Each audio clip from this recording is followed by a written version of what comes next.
네, 크롱님들 반갑습니다. 박종환 작가입니다. 자, 정말 오랜만에 토크라운지로 우리 크롱님들을 찾아뵙습니다.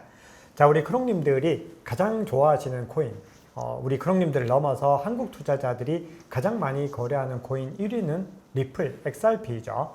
자, 오늘 토크라운지에는 특별한 초대 손님을 모셨습니다.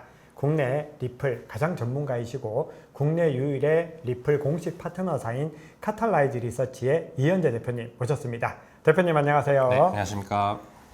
너무 오랜만에 뵙습니다. 너무 오랜만에 나오네요. 네, 그동안에 엄청 바쁘셨다고. 맞아요. 저희가 또 이것저것 이제 생태계 위해서 여러 가지 활동들을 하느라 좀 많이 바빴는데 오늘 이렇게 또 초대를 해주셔가지고 너무 감사드립니다.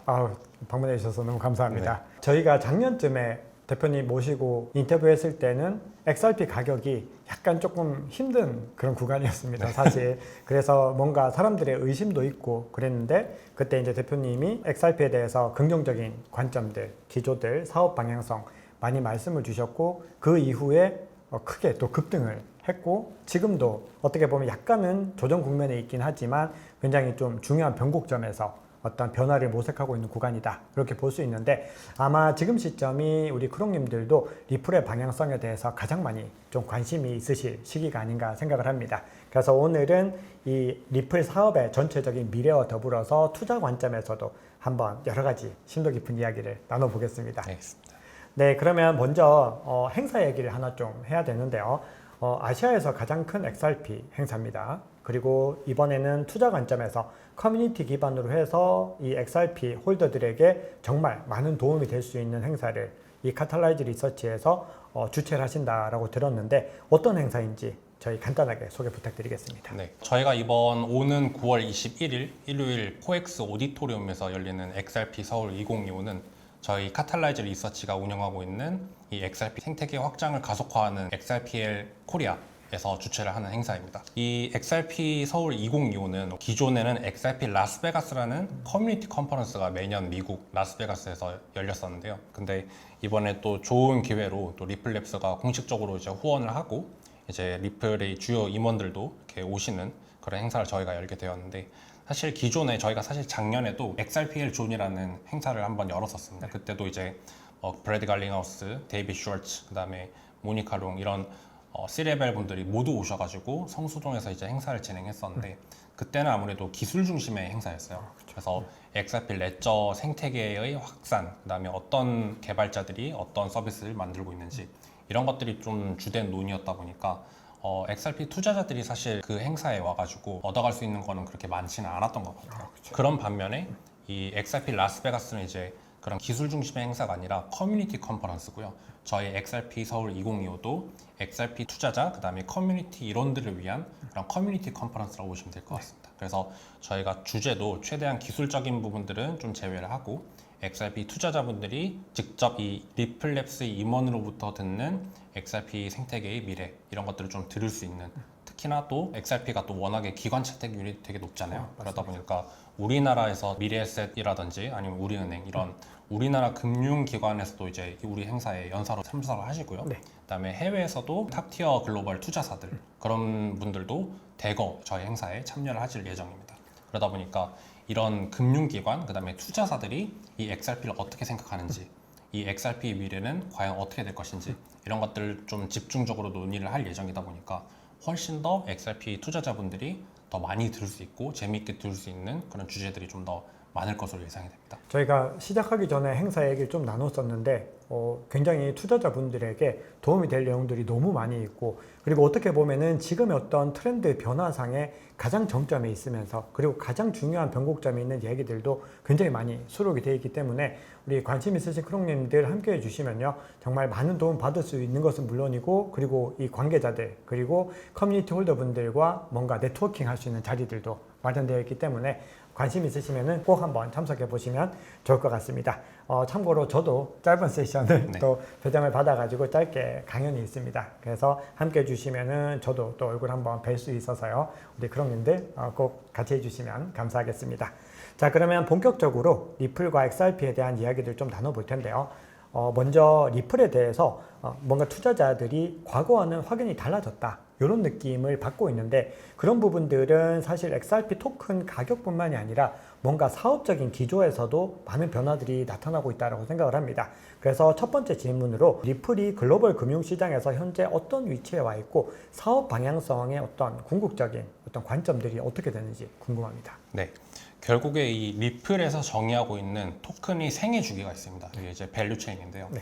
토큰이 처음부터 이제 발행되고 나서 그게 이제 어떻게 쓰이는지까지 이제 정의를 해둔 게 있는데 처음에 이제 토크나이즈, 토큰을 발행을 하고 매니지, 그 토큰을 이제 매니징을 하고 그다음에 무브, 끝으로 이제 페이먼트와 같은 어떤 결제 시스템까지 사람들에게 닿을 수 있는 그 처음부터 끝까지의 밸류 체인이 있는데 이 세 가지 밸류 체인을 리플랩스는 모두 다 건들고 있다고 보시면 될 것 같습니다. 왜냐하면은 이 리플랩스에서 이제 어쨌든 주 개발자로 참여하고 있는 XRP 레저라는 메인넷이 있기 때문에 XRPL 메인넷에서는 누구나 다 토큰을 발행할 수가 있어요. 네. 굉장히 손쉽게. 그 다음에 이제 매니지 부분 같은 경우에도 다양한 요소들이 있는데 그 중에 가장 큰 요소가 이 커스터디입니다. 이 토큰을 발행을 했으면은 결국에는 이 발행량 관리라든지 아니면은 여러 관리 요소들이 있는데 결국에는 이 관리 요소들을 커스터디사들이 이제 관리를 하게 되거든요. 그러다 보니까 리플랩스에서 작년부터 해서 메타코라든지 스탠다드 커스터디라든지 이런 것들을 대거 인수를 하게 되면서 이 매니지 부분에서도 굉장히 큰 역할을 하고 있다고 보시면 될 것 같습니다. 네. 최근에는 또 이제 올해에 레일이라는 그런 맞습니다. 페이먼트사를 이제 인수를 하게 되면서 네. 결국에는 이 밸류 체인의 가장 끝단에 있는 무브라는 그 밸류 체인까지 이제 모두 리플랩스가 건들 수 있는 그런 환경이 이제 구축이 되어 있고 결국에 이게 시사하는 바는 리플랩스는 결국에는 단순히 XRP를 어디 뭐 페이먼트에 쓰거나 뭐 국제 송금에 쓴다라는 어떤 단순한 비전을 넘어가지고 전반적인 토큰 생애 주기에 다 참여를 하면서 이 XRP 가치를 좀 더 올릴 수 있는 그런 계기를 마련을 하고 있다고 보시면 될 것 같습니다. 어떻게 보면은 앞서 말씀 주신 밸류체인 말씀 주셨던 것처럼 여러 가지 가치들을 같이 모색할 수 있는 방향들. 그러니까 우리가 과거에는 그냥 국제 송금 이렇게 단순하게 생각했던 그 패턴들이 지금은 그 기조들도 유지가 되고 있지만 사실 거기에 국한될 수 없다라는 말씀으로 해석해도 될까요? 맞습니다. 결국에는 이제 리플랩스가 스위프트를 대체를 하겠다라는 그런 기조가 이제 과거에 있었지만은 지금도 동일하게 스위프트를 대체하겠다는 비전은 그대로 갖고 있되 그 영역을 점점 더 넓혀 나가는 것이죠. 페이먼트, RWA, 그다음에 더 나아가서 이제 DeFi 같은 그런 탈중앙화 금융 서비스까지 다 건들게 되면서 XRP가 쓰일 수 있는 곳을 더 저변을 확대하고 있다 이렇게 보시면 좋을 것 같습니다. 너무 좋습니다. 저 그러면 우리가 이제 여러 가지 사업 확장 국면 중에서 지난번에 출연해 주셨을 때 굉장히 좀 중요한 사업 방향성 중에서 앞서 XRP 레저 말씀을 주셨고 여기에서 이제 결국은 RLUSD의 사용성 즉 스테이블 코인의 어떤 활용성이나 이 확장성이 굉장히 중요할 텐데 현재 저희가 디파이 라마 같은 사이트들 살펴보면은 전체 스테이블 코인 시가총액에서는 이제 탑 10에 일단 이름을 올리고 있는데 그럼에도 아직 뭐 테더라든지 USDT나 USDC, 뭐 USD 대비로는 아직까지는 시가총액 차이는 조금 있는 편이고 계속해서 가파르게 상승 추세를 가져가고 있는데 현재 이 RLUSD의 성장세와 전체 스테이블 코인 중에서 이 RLUSD의 입지는 어떻다고 보시나요? 네, 사실 이 RLUSD가 발행된 지는 이제 올해 초 정도로 이제 보시면 되고 올해 초 대비 이제 시가총액이 한 10배 정도 상승을 한 상태입니다. 시가총액으로는 한 7억 달러, 한화로는 한 1조 정도 된다고 보시면 될 것 같고요. 이 성장세가 다른 스테이블 코인에 비해서 매우 가파르다고 보시면 좋을 것 같습니다. 더군다나 이제 RLUSD 같은 경우에는 다른 스테이블 코인과 다르게 철저하게 이제 규제 준수, 투명한 보유 준비금 이런 것들이 다 공개가 되어 있기 때문에 기관들이 신뢰하면서 쓸 수 있는 그런 스테이블 코인으로 포지셔닝을 하고 있거든요. 그러다 보니까 실제로 지금 메이저 거래소들에서도 굉장히 많이 상장을 하고 있고 최근에 이제 또 제민이라는 거래소에 RLUSD가 상장을 했고 시가총액이랑 거래량도 굉장히 많이 늘어나고 있고 주요 이제 금융기관, 핀테크사 이런 것들이랑도 파트너십을 맺으면서 그 저변을 확대를 하고 있습니다. 제가 이 부분들은 사실 저도 매번마다 알트코인 심층 분석을 하면서 RLUSD 추이를 좀 말씀을 드리고 있는데 실제로 연초 대비로 거의 어떻게 보면 성장세는 뭐 10배 이상 그렇게 실질적으로 나오고 있는 상황인데 그러면은 투자자들 입장에서는 이제 하나의 좀 궁금증이 생길 수 있는데 그 부분들에 대해서는 데이빗 슈워츠 같은 CTO도 뭔가 조금 더 고민이 필요하다 이런 어떤 강조를 한 바가 있는데 RLUSD가 확장되는 부분들이 이 XRP 레저 생태계 확장으로 분명히 연결되는 부분들이 있는데 그러면은 우리가 투자의 수단으로 활용하는 이 XRP 토큰과의 어떤 시너지는 어떻게 낼 수 있다고 보시나요? 네, 결국에는 저는 이 RLUSD가 재미있게도 두 가지 체인에서 발행이 되었거든요. 첫 번째로는 이제 이더리움 체인에서 발행이 된 RLUSD가 있고, 두 번째로는 이제 XRP 레저에서 발행된 RLUSD가 있습니다.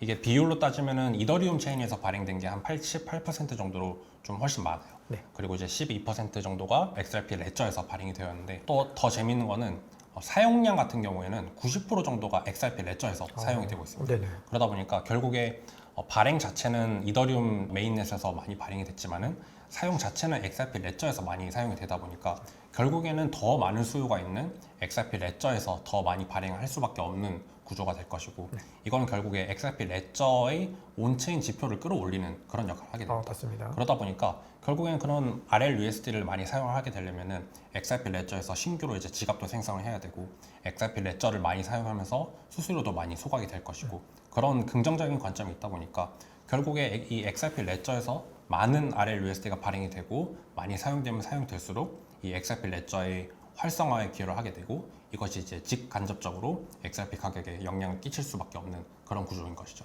어떻게 보면 XRP가 그 사이에서도 유동성 역할 같은 부분들을 할 수 있다라고 맞습니다. 해석하면 될까요? 네, 결국에 제가 이제 바라보는 관점으로는 리플랩스가 결국에 사업 영역을 많이 확대를 하게 되면서 이 스테이블 코인의 시대가 오지 않았습니까? 네. 그러다 보니까 결국에 이 스테이블 코인 시장에도 참여를 하게 되는데, 그럼에 있어서 이 XRP 레저를 활용을 하게 된 것이고, 유동성 측면에서 이 XRP가 중추 역할을 하게 되는 것이죠. 맞습니다. 어떻게 보면은 이미 리플랩스에서 처음 설계할 때부터 그런 구조들을 다 염두에 두고 설계를 했다라고 보는 게 맞겠죠. 제가 볼 때는 리플랩스가 처음에 태생부터 규제 친화에 굉장히 많이 신경을 써왔습니다. 그러다 보니까 스테이블 코인 발행에도 그런 부분들도 많이 신경을 썼거든요. 네. 그러다 보니 탈중앙화된 어떤 개발 그룹에서 발행된 여러 가지 코인들이 있지 않습니까? 그런 코인에 비해서 훨씬 더 규제 친화적이고 좀 더 사용성이 미리 이미 설계가 되어 있는 그런 자산들을 이제 리플랩스가 발행하고 이제 사용성을 높여 나가고 있다, 그렇게 보는 게 좋을 것 같아요. 어떻게 보면은 그런 측면에서는 지금 현재 전체적인 미국의 기조나 이런 부분들과 접목했을 때는 가장 또 안정적이면서도 그리고 가장 신뢰할 수 있을 만한 코인으로 뭔가 성장하고 있다, 이렇게 해석해도 괜찮은 거겠네요.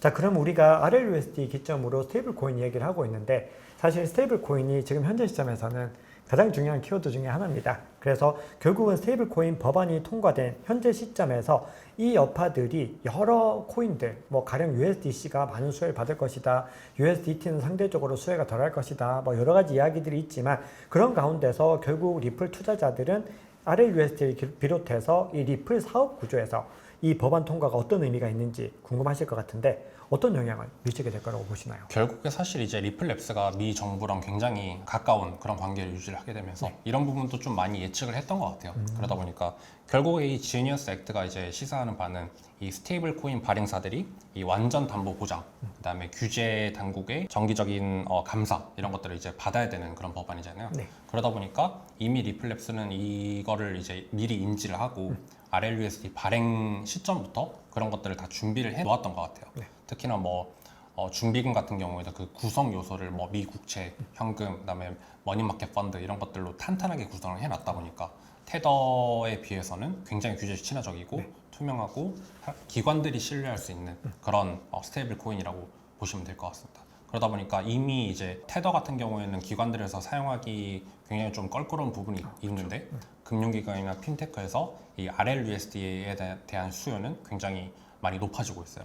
그래서 처음부터 이런 것들을 다 설계를 했다 보니 결국에는 이 RLUSD의 수요가 이 XRP 레저 온체인 활동에 지대한 영향을 미칠 것이고, 결국에는 리플의 사업, 그다음에 더 나아가서 XRP 생태계에 긍정적인 영향을 미칠 것으로 판단이 되고 있습니다. 대표님 또 말씀 주신 내용 중에서 어떻게 보면 흥미로운 포인트가, 현재 시점에서 RLUSD를 본격적으로 적극적으로 채택하는 주체들은 기관들이 될 텐데, 실제로 그런 부분들은 RLUSD 시총이 증가하는 그 추이들을 보면은 확연하게 확인이 되고 있는데, 실제로 우리가 좀 체감할 만한 RLUSD가 기관이 채택하고 있는 그것들, 좀 체감할 만한 뭐 증거 같은 것들이 좀 있을까요? 사실 이제 핀테크사에서 RLUSD를 채택을 함에 있어서 여러 가지 이제 서비스들이 많이 나오고 있습니다. 특히나 이제 뭐 식당을 운영하시는 분이라든지 아니면 결제 서비스를 이용하는 어떤 서비스라든지 이런 분들이 이제 RLUSD를 많이 채택을 하면서 실질적인 사용량을 많이 늘려나가고 있어요. 그래서 이런 것들은 다 온체인 지표에 이제 나오다 보니까 이 온체인 지표가 좋은 거는 누구나 다 그 정보를 투명하게 획득을 할 수가 있거든요. 네. 그러다 보니 이 RLUSD의 사용성이 굉장히 높아지고 있구나, 이런 것들을 일반 투자자분들도 알 수 있는 게 굉장히 저는 강점이라고 생각을 하고 있습니다. 자, 그러면은 이번에는 기술적인 부분들도 한두 가지 정도만 좀 짚어볼 텐데, 사실은 우리가 기술에 대해서 이야기를 하면은 또 많은 분들이 좀 어렵다, 기술에 대한 부분들이 투자에 쿡 중요한 것인가, 뭐 이렇게 의구심을 표하는 분들도 계실 텐데요. 그럼에도 우리가 XRP 레저라고 하는 이 메인넷 기반으로 사업을 확장해 나가고 있기 때문에 우리가 이 국면에서 현재 이 XRP 레저가 다른 메인넷 대비로 어느 정도로 발전하고 있는지 그런 것들을 좀 살펴봐야 되는데, 일단은 XRP 레저가 다른 블록체인과 비교했을 때 기술적으로 뭔가 차별화된 점 어떤 것들이 있다고 보시나요? 이게 사실 굉장히 뚜렷한 차이점이 있거든요. 하나로 이제 요약을 하면은 스마트 컨트랙트의 유무라고 볼 수 있습니다. 이더리움과 같은 메인넷 같은 경우에는 스마트 컨트랙트가 있다 보니까 개발자들이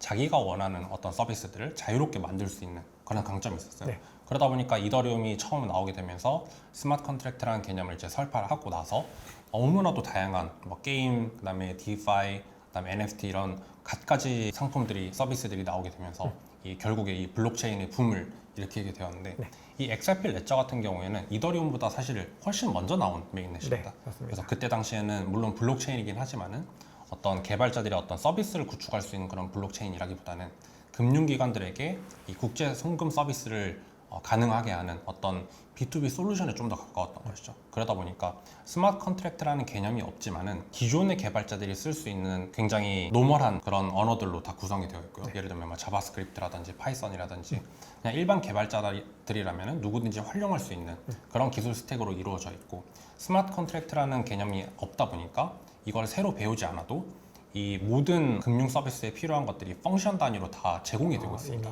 이미 제공이 되고 있다 보니까 그런 필요한 부분들을 다 그냥 펑션으로 갖고 오기만 하면 되기 때문에 그냥 일반 개발자들도 이런 기능이 필요하다 하면은 따로 스마트 컨트랙트로 코드를 개발할 필요 없이 이 기능들을 다 갖다 쓸 수 있었던 것이죠. 그러다 보니까 기관에서 당연히 추가적인 어떤 교육 없이도 이 XRP 레저를 채택을 할 수 있었던 그런 배경이 있었고, 최근에는 사실 스마트 컨트랙트가 취약점이 되게 많다 보니까 좀 엉성하게 짜놓은 스마트 컨트랙트 같은 경우에는 이제 해커들로부터 이제 공격받을 수 있는 그런 허점들이 굉장히 많거든요. 그러다 보니까 다양한 디파이 서비스들에서 이제 그런 해킹 이슈가 굉장히 많았는데, 이 XRP 레저 같은 경우에는 스마트 컨트랙트 자체가 없다 보니까 취약점이 없어요. 그러다 보니 이런 해킹 공격으로부터 굉장히 안전한 그런 장점이 있는 것이죠. 그럼 어떻게 따지면 그런 기능들이 이미 펑션화 되어 있고, 그리고 실질적으로 개발자들이 많이 활용하는 그 개발 도구들을 그대로 활용하다 보니까 실질적으로 이더리움이나 솔라나 같은 메인넷 대비로 개발자 진입이 더 용이하다고 보고 계신 거네요. 네, 이거 같은 경우는 조금 이제 다양한 관점을 해석이 될 수 있긴 한데 저는 이렇게 생각을 하고 있습니다. 스마트 컨트랙트가 있다는 것은 사실 개발자들이 자기가 원하는 수준의 레벨로 다양한 서비스를 만들 수 있다는 그런 관점이 있지만은 XRP 레저 같은 경우에는 기능이 있다고 하더라도 그 기능들이 어쨌든 이제 제한이 되어 있기 때문에 자기가 원하는 자유로운 어떤 서비스를 만들기는 좀 힘들긴 합니다. 그럼에도 불구하고 좀 통용화되어 있는 서비스라든지 아니면은 CFI라든지 DeFi라든지 좀 간단한 기능들로 이루어져 있는 그런 서비스들은 이제 내장되어 있는 기능들로 충분히 만들 수가 있는 것이죠. 그러다 보니까 다양성은 조금 부족하지만은 어떤 보안성, 안정성 이런 것들이 갖춰져 있다 보니까 이게 좀 호불호가 갈릴 수는 있을 것 같습니다. 근데 제가 생각했을 때는 개발자들 입장에서는 자기들이 원하는 서비스를 만드는 그런 니즈가 더 높기 때문에 사실 이더리움이나 그런 솔라나 뭐 아발란치 이런 곳에서 좀 많이 서비스를 만드시는 것 같고, XRP 레저 같은 경우에는 이런 개발자 단에서 나오는 그런 서비스보다는 좀 더 기관으로부터의 채택 이런 것들이 상대적으로 좀 더 많다, 이렇게 볼 수 있겠죠. 그렇네요. 어떻게 보면은 처음부터 타겟팅 자체가 완전 달랐고 목적성 자체가 워낙 뚜렷하게 시작한 거기 때문에 이거 어떻게 보면은 뭐 좋다 나쁘다 이런 관점보다는 확실히 이더리움 솔라나는 서로 비슷한 국면들이 많이 있는데 XRP 레저는 다르다, 이렇게 해석을 하는 게 맞겠습니다. 자, 그러면은 우리가 앞서 디파이 생태계 간략하게 말씀 주셨는데, 어떻게 보면은 우리가 이 XRP 레저를 필두로 한 메인넷이 또 확장하기 위해서는 디파이 서비스가 또 얼마나 많이 또 확장이 되고 있는지 그런 부분들도 중요할 것 같은데, 현재 이 XRP 레저에서 디파이 생태계는 어느 정도 추이를 보이고 있나요? 사실 이제 올해부터 굉장히 많은 서비스들이 나오기 시작했어요. 이전에는 디파이를 위한 기능들이 많지는 않았는데 실질적으로 이제 개발자 그룹들이 이 XRP 레저의 기능들을 업그레이드를 하게 되면서 디파이 서비스를 만들 수 있는 그런 환경들이 이제 막 조성이 되기 시작했습니다. 그래서 제가 볼 때는 마치 17년도에 이더리움을 보는 듯한 그런 기시감을 느끼게 하는데요. 그러다 보니까 굉장히 많은 디파이 서비스들이 실제로 이제 개발이 되고 출시도 한 상태고, 심지어는 어떤 서비스 같은 경우에는 대형 VC들, 글로벌 VC들로부터 투자를 받아가지고 본격적으로 완전히 다른 이더리움 생태계에 있는 그런 디파이 서비스만큼 정교한 서비스를 구축을 하고 있는 그런 형국입니다. 지금 2017년 이더리움 말씀 주셨을 때 약간 소름이 좀 약간 돋았는데, 어떻게 보면은 그런 거죠. 이제 XRP 이 리플이 지금까지 했던 사업과는 다른 국면으로 패러다임이 바뀌고 있는 국면이다 보니까, 어떻게 보면은 메인넷 사업에서는 지금부터 더 본격적인 사업이 시작된다, 이렇게 봐야 되는 건가요? 네. 좋습니다. 자, 그러면은 우리가 디파이까지 이제 살펴봤고 XRP 레저를 기본으로 해서 좀 살펴봤는데, 그래도 사람들은 아무래도 이 리플의 전통적인 사업 방향성, 리플 하면은 국제 송금, 글로벌 결제 이런 부분들에 대해서 많이 주목을 하고 있는데, 현재 그 구조들도 계속해서 유효하게 유지가 된다고 봐야 될까요? 네, 그럼요. 올해 봄이었나요? 브래드 갈링하우스가 이제 매체를 통해서 인터뷰를 했었는데, 그때 당시에도 이제 스위프트를 대체하겠다라는 비전은 그대로 확고하게 가지고 있는 걸로 확인을 했습니다. 그래서 특히나 이제 전체 글로벌 유동성의 14%를 5년 안에 이제 리플랩스가 확보를 하겠다. 이 정도로 이제 확고한 의지를 가지고 있는 걸 확인했는데, 특히나 또 많은 분들이 아시지만 이번에 이제 ISO 2002 업그레이드를 앞두고 있으면서 이 스위프트도 결국에는 블록체인을 통해서 업그레이드를 하게 될 것이고, 여기에 있어서 XRP 혹은 RLUSD가 굉장히 큰 역할을 할 것이다. 많은 분들이 기대를 하고 있는데, 저는 결국에는 이 스위프트라는 기술 자체가 규약이잖아요. 규약 자체가 50년 전에 만들어진 규약이다 보니까 결국은 금융 혁신을 위해서는 업그레이드가 불가피하다고 보고 있고, 이 업그레이드는 결국에는 블록체인 기술로 할 수밖에 없는 그런 환경에 놓여 있기 때문에, 저는 그런 면에서 이 리플랩스가 가지고 있는 비전은 계속 그대로 나아가게 될 것이다, 그렇게 판단을 하고 있습니다.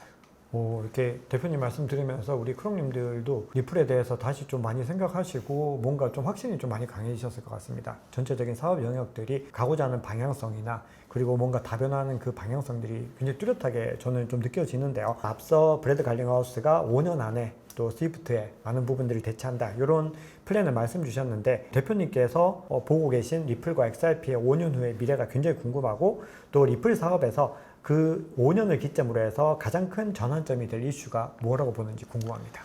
저 같은 경우는 이제 가장 큰 이슈 같은 경우에는 현물 ETF 상장인 것 같습니다. 결국 이 현물 ETF 상장이 많은 분들이 기대를 하고 계시지만은 실제로 그 의미가 크기도 하거든요. 네. 비트코인 같은 경우에도 이미 이제 ETF 상장이 되면서 많은 기관들로부터 이제 수요를 많이 받고 있지 않습니까? 결국에 이 현물 ETF 상장은 기관으로부터의 수요를 받는 그런 구조가 될 것이고, 그게 결국에 XRP가 자산화, 상품화가 되는 그런 길이라고 보고 있기 때문에 그것이 가장 좀 큰 이슈라고 저는 생각이 들고, 뭐 외부적인 요인으로는 이제 뭐 금리 인하라든지 이런 것들이 또 있겠습니다만은, 가장 큰 거는 현물 ETF 상장이 될 거로 보고 있습니다. 두 번째로는 이제 아까 말씀 나눈 그 RLUSD 그런 사용성 확장으로 볼 수 있겠는데, 이 스테이블 코인이 결국에는 기관들로부터 많은 관심을 끌게 된 이유가, 기존에 뭐 비트코인이나 이더리움 같은 경우에는 특히 뭐 XRP를 포함해서 이 가격의 변동성이 좀 심하다 보니까 기관들이 이거를 가지고 어떤 서비스를 좀 제공하려고 해도 그런 가격 변동성 때문에 많이 꺼려하는 경우가 있었는데, 스테이블 코인은 결국에는 어떤 뭐 담보 기반이라든지 여러 가지 장치들로 인해서 그 가치가 좀 고정되어 있다 보니 기관들이 좀 더 신뢰를 하고 더 많이 쓰임새를 가져갈 수 있는 그런 수요를 많이 이제 받았는데, 결국에는 이 RLUSD도 그런 기관의 수요에 맞춰서 발행을 했다 보니까 이 RLUSD가 결국에 많은 기관, 금융기관들, 핀테크사 이런 곳들로부터 채택을 받아서 많이 쓰이게 되면은, 결국에는 이 XRP 레저 생태계 이 온체인 지표를 끌어올리게 되고, 이게 이제 XRP의 가격에 영향을 미치게 되는 거죠. 네. 마지막 세 번째로 제가 생각하는 거는, 이 XRP 레저 위에서 이 킬러 앱이 나오는 것이 마지막 궁극 목표라고 생각을 하고 있습니다. 킬러 앱 혹은 이제 킬러 뎁이라고 하죠. 이 킬러 뎁 같은 경우에는 저는 굉장히 중요한 마일스톤이라고 생각을 하고 있는데, 결국에 이더리움이나 솔라나도 이 과정을 거쳐갔거든요. 생태계가 폭발하기 직전에 사람들이 굉장히 많이 쓴 어떠한 서비스가 있었고, 그거를 계기로 많은 사람들이 이 블록체인 네트워크에 몰려와서 이 네트워크를 많이 쓰게 되고, 그러다 보니까 수요가 올라가면서 가격이 폭증하는 현상을 겪었는데, 이 XRP도 저는 지금 그 직전 단계에 왔다고 생각을 하고 있습니다. 결국에 이 킬러 뎁이 생긴다는 거는 글로벌리 엄청나게 많은 사람들이 이 XRP 레저의 유저가 된다는 것이고, 맞습니다. 그렇게 되면 자연스럽게 온체인 지표가 상승하다 보니까 이 수요가 올라간다는 뜻이기도 합니다. XRP 같은 경우에는 공급량이 정해져 있다 보니까 네. 수요가 올라가면은 공급과 수요 법칙에 의해서 가격이 상승할 수밖에 없지 않습니까? 저는 그거를 굉장히 많이 믿고 있기 때문에 이 수요가 올라가기 위해서는 반드시 킬러뎁의 출현이 필요로 한다라고 저는 생각을 하고 있습니다. 일단 ETF를 기반으로 해서 비트코인과 이더리움이 그랬듯이 정말 기관의 자본들이 많이 유입이 되는 부분들 말씀 주셨고, RLUSD를 기반으로 한 정말 생태계 확장들, 왜냐하면 세 번째 킬러 앱을 말씀을 주셨고, 이 기점으로 해서 XRP의 본격적인, 리플의 본격적인 사업 궤도가 더 돛을 달게 될 것이다, 이렇게 말씀을 주시면서 마지막으로 공급이 한정되어 있는 만큼 그 파급력들이 다른 알트코인들보다도 더 월등하게 나타날 수 있다, 이렇게 말씀을 주셨는데요. 최근에 시장에서 나타나고 있는 이 가장 중요한 어떤 트렌드 중에서 DAT가 가장 많이 화제가 되고 있습니다. 이건 어떻게 보면 비단 XRP뿐만이 아니라 많은 메이저 알트코인들이 공통적으로 좀 경험하고 있는 현상들이고, 실제로 이 전략을 가져가고 있는 회사들의 주가가 많이 올라가다 보니까 뭔가 주객이 전도된 것이 아닌가, 이런 관점들도 좀 나오고 있는데, XRP를 전략적 관점에서 담는 기업들, 어떤 기업들이 있을까요? 좀 더 이제 배경 설명을 드리면은 DAT라는 것은 이제 디지털 애셋 트레저리라는 이제 약자인 것이고, 기업들이 이 암호화폐 메이저 코인들을 이제 기업의 포트폴리오 중에 하나로 이제 담음으로써 기업의 가치를 부양할 수 있는 그런 전략 중에 하나라고 보시면 될 것 같은데, 이 XRP를 DAT로 이제 채택한 기업들 같은 경우에 대표적으로 이제 SBI 홀딩스가 있는 것 같아요. 네. SBI 홀딩스는 이미 리플랩스의 초창기 투자사이기도 하고, 네. 제가 알기로는 이제 1.6조 엔, 그러니까 한화로는 한 16조 정도의 XRP를 이미 들고 있는 것으로 알고 있고, 리플랩스의 지분도 한 8% 정도를 갖고 있는 걸로 알고 있습니다만, 최근에 이제 올해에 SBI 홀딩스가 리플랩스의 지분을 더 본격적으로 투자를 해서 더 늘리겠다라는 것도 이제 발표를 했었고, XRP도 더 많이 매입을 하겠다라는 걸 발표를 했다 보니까 SBI가 가장 대표적인 회사가 아닌가 생각을 하고 있고, 또 일본 회사 중에 구미라는 게임 회사가 있습니다. 이 구미라는 게임 회사도 최근에 이제 한 일주일 전에 25억 엔, 한화로 이제 250억이죠. 250억 상당의 XRP를 매입을 하겠다라고 이제 발표를 하는 바람에 가격에 이제 영향을 줬었는데, 이런 일본뿐 아니라 미국에서도 굉장히 큰 움직임들이 있습니다. 대표적으로 이제 뭐 비보파워 같은 곳이 있을 것 같은데, 비보파워는 이제 에너지 회사고요. 이 에너지 회사임에도 불구하고 1억 달러 상당의 리플랩스의 주식을 매입하겠다 라는 발표를 함과 동시에 이제 주가가 좀 올랐는데, 1억 달러 안에는 리플랩스의 지분뿐만 아니라 XRP도 섞어서 이제 매입을 하겠다라는 그런 계획이 담겨 있다 보니까 결국 이 비보파워도 이 DAT 기업 중에 하나라고 볼 수 있는 것이죠. 그리고 또 대표적인 곳 중에 하나가 트라이던트 디지털이라는 곳이 있는데, 여기 같은 경우에는 비보파워보다 더 높은 5억 달러의 XRP를 기업의 포트폴리오로 넣겠다라고 이제 발표를 해서 또 주가가 오른 바가 있습니다. 제가 볼 때는 이 흐름 자체가 마이크로 스트래티지가 비트코인을 매입을 함으로써 주가 부양을 했던 그런 전략과 이제 맞닿아 있는 걸로 알고 있는데요. 시사하는 바는 이 결국에 기업들이 비트코인뿐만 아니라 XRP도 이제 매입을 하게 되면서 결국에는 이 XRP가 기업들 혹은 기관들로부터 이미 신뢰를 받고 있고, 상품성, 그 다음에 자산화 이런 것들이 완성이 되고 있지 않나, 그렇게 생각을 하고 있거든요. 결국에는 기관들로부터 이런 수요가 있으면 당연히 이제 가격에 큰 영향을 줄 수밖에 없는 것이고, 이런 기업들이 점점 더 많아질 것이고, 한국에도 이 XRP를 기업의 포트폴리오 중에 하나로서 담는 기업들이 올해 무조건 나올 거라고 저는 생각을 하고 있습니다. 올해 무조건, 올해 안에. 네, 올해 안에. 뭔가 거론되고 있는 회사들이 좀 있는 것 같습니다. 사실 저희가 이제 파악을 하는 곳이 있는데, 이런 것들이 이제 공개적으로 발표를 하고 있지는 않아서 제가 이제 말씀을 드리기는 좀 어려울 것 같습니다만은 충분히 그런 움직임들이 포착되고 있다, 이렇게 말씀을 드릴 수 있을 것 같아요. XRP도 재무 전략 관점에서 이제는 핵심적인 자산으로서 계속해서 기관들과 기업들이 찾고 있는 자산으로 부각이 되고 있는데, 사실 이 질문은 조금 대답하기 껄끄러우실 수 있고, 사실은 시장에서 어떤 기대감들이 반영된 부분들이기도 한데, 작년에 트럼프 대통령이 당선됐을 때 브래드 갈링하우스 CEO와 스튜어트 알데로티 CLO가 같이 사진을 찍으면서 그때 나왔던 얘기 중에서는 국가 전략적인 자산으로 XRP가 채택될 가능성이 있지 않은가, 뭐 이런 궁금증들도 많이 제기가 됐는데, 요거는 뭐 지극히 개인적인 관점으로 그럴 가능성이 좀 있다고 보시나요? 저는 사실 이게 모두 단계적으로 나아간다고 생각을 하거든요. 결국에 비트코인도 사실 처음에는 아무도 이거를 자산 혹은 화폐, 가치가 있는 것이라고 인정해주지 않았지만, 결국에는 미국이 비트코인을 전략 자산으로 채택을 하면서 비트코인의 가치가 많이 상승했지 않습니까? 그러다 보니까 이 XRP도 그 단계를 밟아 나가고 있다고 생각하고 있어요. 결국에 이 SEC와의 소송이 합의로 좋게 끝나게 되면서 결국에 이 증권성 이슈로부터 이제 자유롭게 되었잖아요. 네. 그러다 보니까 자연스럽게 뭐 ETF 상장이라든지 이런 여러 가지 소식들이 기대를 받게 되면서 이 XRP도 자산화, 상품화가 되고 있는 그런 단계에 가고 있다고 저는 생각하고 있습니다. 그래서 저는 종국에는 이 XRP가 기관들로부터 신뢰받는 자산 중에 하나로 평가를 받게 된다면은 당연히 미국뿐 아니라 다른 나라에서도 전략 자산으로 채택받을 수 있는 그런 여지가 분명히 있다라고 저는 생각을 하고 있습니다. 자, 그러면은 우리가 재무 관점에서 전략 자산으로서 XRP를 매집하는 그런 흐름들이 채택의 관점에서 너무 중요하고 앞으로도 그런 유행들은 계속해서 이어질 가능성이 높은데 시장에서는 최근에 이 스트래티지가 S&P 500에 결국 편입되지 못하고 탈락한 부분들도 있고 그리고 최근에 스트래티지가 매집량을 10,000개씩 막 매집을 하다가 이제는 좀 몇백 개에서 몇천 개로 이제 뭔가 여력들이 좀 줄어드는 움직임들을 보면서 뭔가 여기에 대해서 우려 섞인 목소리들도 있는 게 사실입니다. 자, 그래서 이런 장기적인 관점에서 DAT 전략이 토큰 가격에 꾸준히 좀 좋은 영향을 미칠 수 있다고 보시나요? 저 같은 경우는 여기서도 이제 좀 양면성이 있다고 생각을 하고 있는데 당연히 이 DAT라는 개념이 막 이제 나온 개념이다 보니까 사람들한테 그렇게 알려진 개념은 아니지 않습니까? 네, 그러다 맞습니다. 보니까 이 암호화폐를 기업의 전략 자산으로 포트폴리오 중에 하나로 채택하는 게 주가 부양에 좀 영향을 미치다 보니까 다양한 기업들이 너도나도 뛰어들 것으로 예상이 되기는 합니다. 맞습니다. 그러다 보니까 초반에는 분명히 그런 부작용들이 좀 있을 것 같아요. 인위적인 주가 상승 이런 것들을 노리고 전혀 관련성 없는 기업들이 뛰어들거나 아니면은 이거를 매집을 하겠다라고 이제 발표만 해놓고 매집을 안 하는 경우 이런 다양한 경우들이 있겠지만은 시간이 지나면 지날수록 이런 것들은 좀 안정화될 거로 저는 예상을 하고 있고요. 결국에는 XRP가 자산으로 인정을 받게 되면은 기관 혹은 기업들로부터 수요가 굉장히 많아질 것이기 때문에 이런 것들이 당연히 긍정적인 영향으로 돌아올 수밖에 없다 이렇게 판단이 됩니다.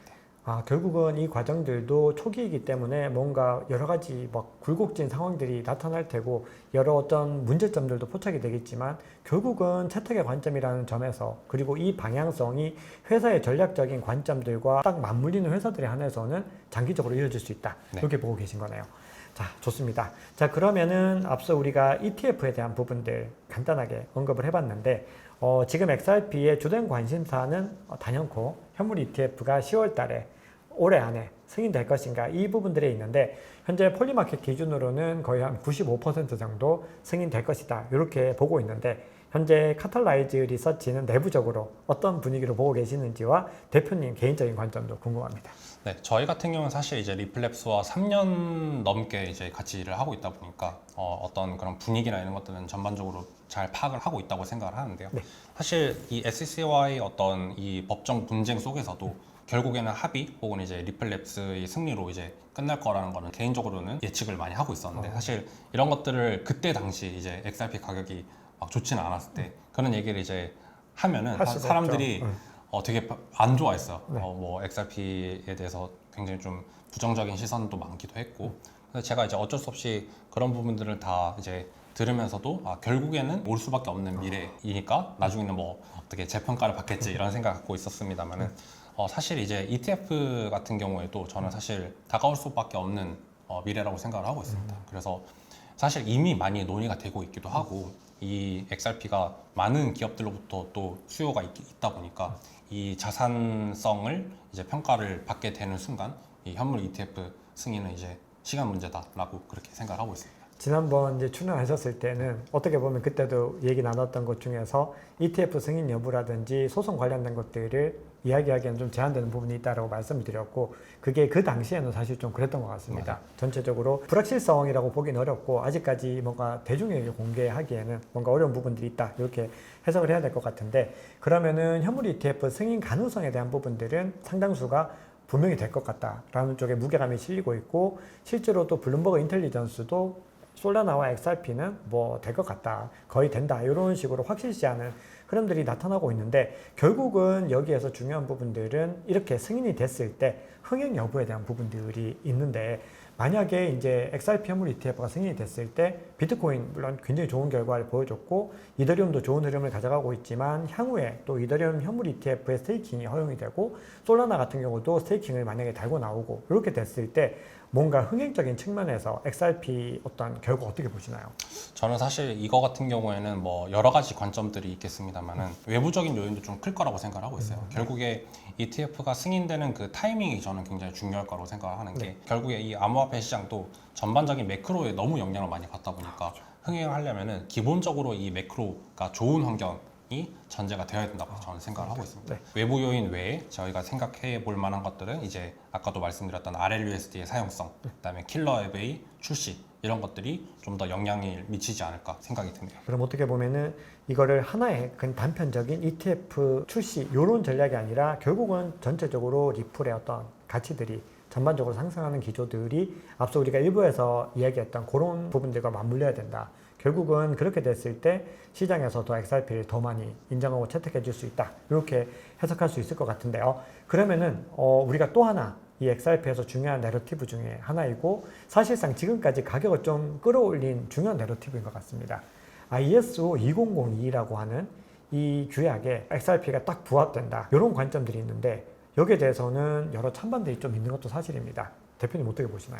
사실 이 ISO 2002 같은 경우에는 일반 개인 투자자들이 이거를 몸으로 느끼기에는 좀 괴리감 좀 있는 것 같습니다. 결국에는 이거는 금융기관들이 채택하는 그런 규율이다 보니 이게 어느 정도 진전이 되었는지 실제로 이게 어떻게 업그레이드 되고 있는지 이런 것들을 자세히 알 수는 없거든요.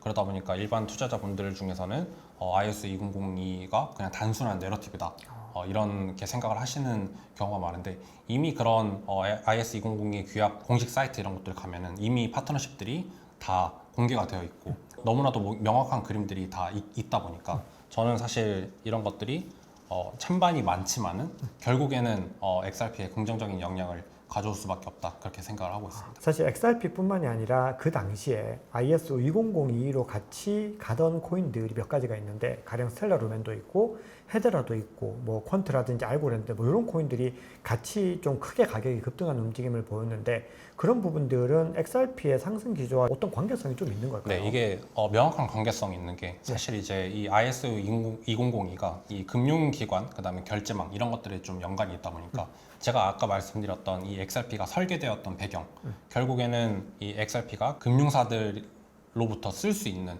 그런 기능들이 달려 있고 그런 것들 때문에 이제 기관들이 채택을 하고 있다라고 말씀드렸는데 ISO 2002에 이제 들어가 있는 코인들이 다 그런 기준들을 어느 정도 이제 내부적으로 마련을 했다라고 볼 수 있는 것이죠. 근데 다른 코인 같은 경우에는 비교적 자유로운 어떤 서비스 구축을 할 수 있는 스마트 컨트랙트들이 많이 달려 있다 보니까 이런 것들이 어떻게 보면 보안에는 좀 취약한 면들이 있습니다. 그러다 보니 자연스럽게 기관들 입장에서는 이런 것들을 채택하기가 좀 무리가 있는 것이고 반대로 이런 XRP 레저 같은 기관 친화적인 메인넷들 같은 경우에는 자연스럽게 이 규율에 포함이 될 수 있었던 것이죠. 그럼 어떻게 보면 이 코인들이 규제에 굉장히 친화적인 코인들인 반면에 상대적으로 가치 움직임을 가져가지 않았던 이더리움 솔라나는 뭔가 좀 자유분방하고 뭔가 규제에 대해서는 약간 취약점들이 있다 이렇게 보는 게 맞겠네요. 네, 맞습니다. 이게 결국에는 블록체인이 기술이긴 하지만 저는 그 밑단에는 철학이 이제 들어있다고 생각을 하거든요.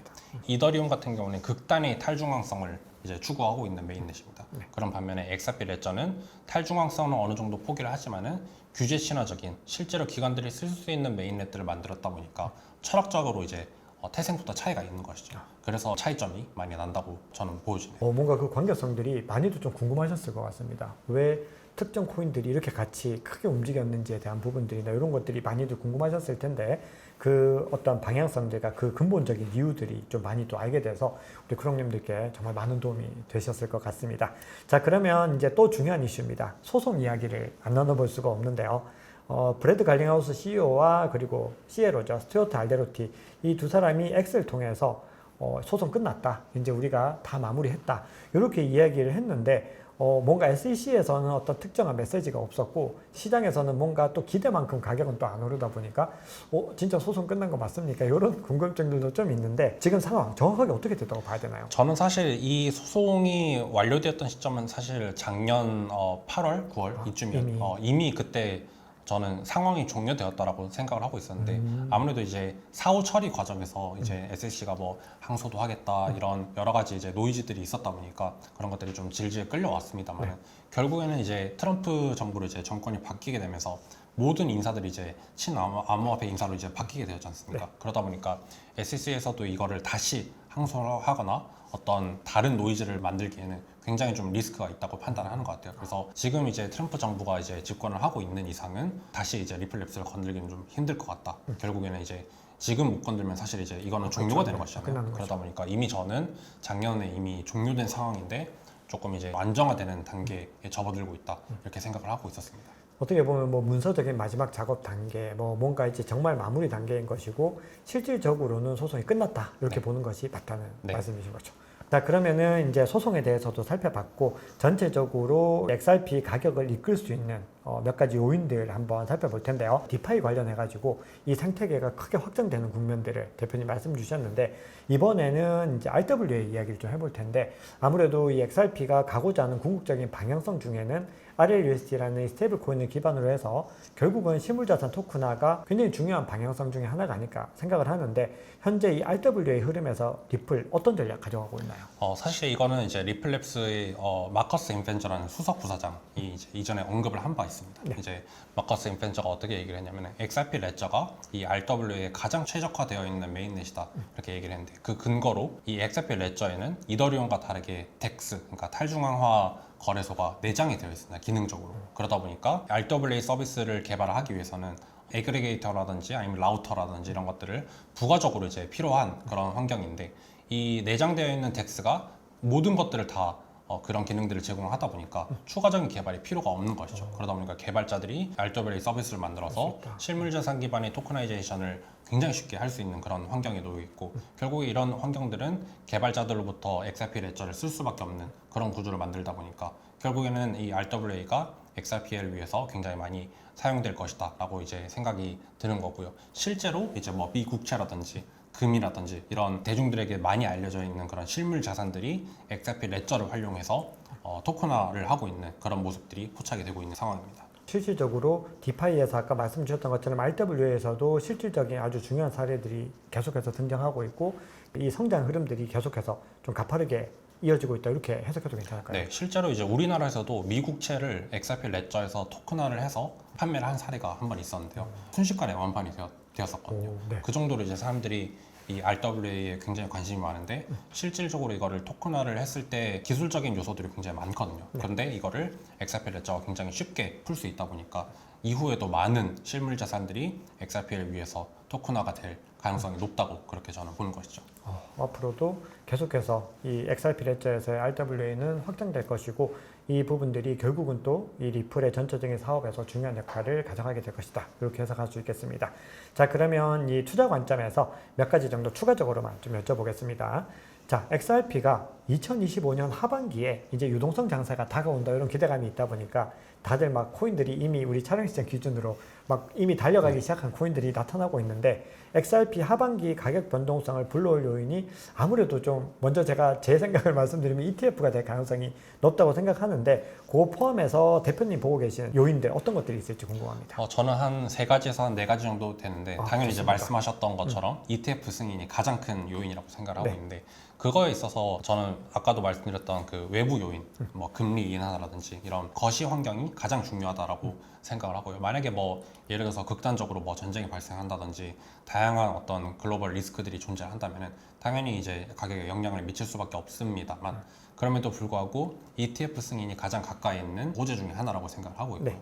두 번째로는 이제 온체인 지표를 통해서 확인을 할 수 있는 건데 이 온체인 지표 중에 거래소에 있는 XRP가 이제 줄어드는 현상, 이제 어떻게 보면 오프체인에서 온체인으로 옮겨가는 XRP가 많아진다 이런 데이터를 확인을 할 수가 있는데 사실 거래소에 XRP가 많은 거는 그렇게 좋은 건 아니거든요. 기관들이나 이런 XRP 홀더들이 언제든지 거래소를 통해서 이제 XRP를 판매할 수 있는 그런 어떤 준비가 되어 있는 상태인데 XRP들이 온체인으로 옮겨간다는 것은 거래소에서 지갑으로 옮겨간다는 뜻이고 결국은 이건 이제 매도 압력을 줄여주는 역할을 하는 것이죠. 그러다 보니까 이 지표가 또 중요한 지표 중에 하나라고 볼 수 있는 것이죠. 그다음에 두 번째는 또 아까 말씀드렸던 이 RLUSD의 사용성.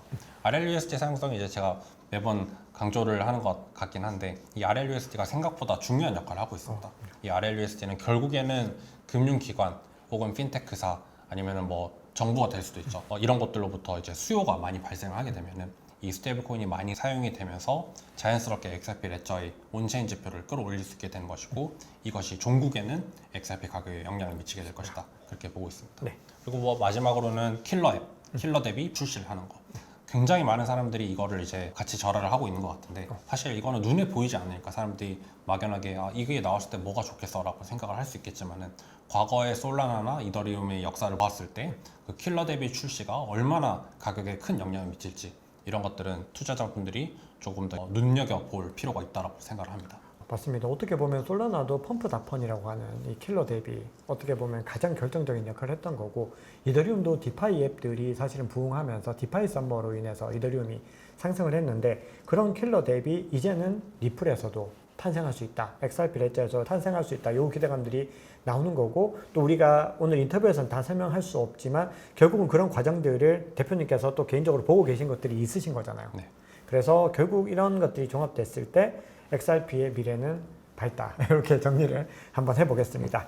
자, 그러면은 이 투자 관점에서 하나 정도만 더 질문 드리고 마무리를 좀 해볼 텐데요. 앞서 XRP의 거래소 보유량이 줄어들고 있다. 이렇게 말씀을 주셨고 그 부분들은 온체인 관점에서는 일반적으로 호재의 어떤 시그널로 보는데 이 외에도 XRP의 어떤 투자자들이 참고해야 될 핵심 지표들이 있을까요? 네. 리플랩스에서도 강조하고 있는 지표 중에 하나가 VMT라는 지표가 있습니다. 이 VMT라는 지표는 Value Movement Transaction이라는 약자고요. A 지갑으로부터 B 지갑 혹은 A 거래소로부터 B 거래소로 트랜잭션이 날아간다고 하죠. 이 블록체인의 원장이 어떤 지갑에서 지갑으로 이제 XRP나 혹은 다른 암호화폐가 이제 이동하는 단위를 이제 하나의 트랜잭션이라고 하는데 이 하나의 트랜잭션당 얼마나 많은 가치가 담겨 있느냐. 예를 들면은 한 트랜잭션을 보낼 때 10 XRP를 보내는 거. 한 트랜잭션을 보낼 때 100 XRP를 보내는 것은 10배의 VMT의 차이가 있는 것이죠. 네. 그러다 보니까 결국에 많은 온체인 지표가 있지만은 가장 핵심적인 것은 이 VMT가 얼마나 높느냐 이게 이제 가장 중요한 지표입니다. 이게 중요한 이유는 결국에는 이 XRP가 국제 송금 혹은 다른 영역에서 영향력을 미침에 있어서 이 VMT라는 지표 자체가 XRP 혹은 XRP 레저의 사용성을 보여주는 대변하는 지표다 보니까 이 VMT에 대한 추적이 굉장히 중요하다고 볼 수 있는 것이죠. 아, 그러네요. 왜냐하면 여러 수많은 트랜잭션 중에서 사실 아무 의미 없는 트랜잭션이 정말 많이 있는데 거기에 어떤 가치들이 이동했는지를 포착하는 거는 온체인 관점에서는 정말 중요한 지표라고 볼 수 있겠습니다. 특히나 이 XRP, 이 리플처럼 큰 규모의 거래들이 많이 움직이는 또 이런 체인에서는 이런 것들이 더 중요하다고 생각을 한번 해보게 됐습니다.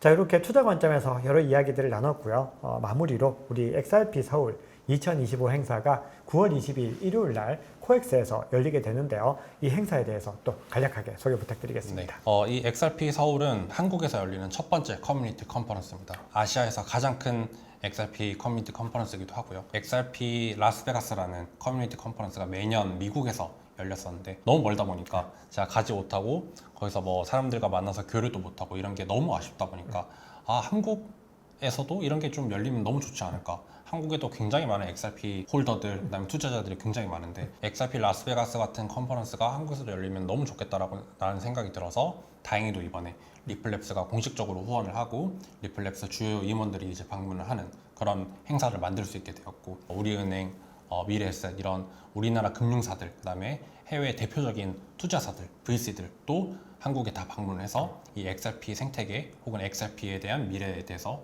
논의를 할 예정입니다. 이전에 저희가 열었던 여러 가지 행사들이 있었지만은 그 행사들은 다 기술 중심이다 보니까 XRP 홀더분들이 뭔가 얻어갈 수 있는 행사는 아니었던 것 같아요. 개발자들은 좀 많이 얻어갈 수 있었지만은 그러다 보니까 이번 컨퍼런스만큼은 꼭 XRP 투자자들이 들으면 좋은 컨퍼런스로 만들고 싶은 마음이 가장 큽니다. 그러다 보니까 저희가 이제 주제를 짬에 있어서도 최대한 기술은 좀 배제를 하고 투자 혹은 XRP 생태계 이런 것들에 좀 더 집중하고 있다 보니까 XRP 투자자분들이라면 꼭 참석을 해야 하는 그런 행사로 만들고 있습니다. 그 외에도 이제 뭐 저희가 XRP 에어드롭이라든지 뭐 경품들 이런 것도 다양하게 준비를 하고 있고 또 부스가 있다 보니까 이 XRP 생태계의 서비스를 직접 체험해 볼 수 있는 그런 기회도 저희가 마련을 하고 있으니까요. 꼭 XRP 투자자분들이라면 폭발적으로 성장하고 있는 XRP 생태계를 몸소 느껴보셨으면 좋을 것 같습니다. 투자자를 위한, 홀더를 위한 커뮤니티 컨퍼런스라는 게 굉장히 중요하고 사실 많은 이 국내외 행사들 보면은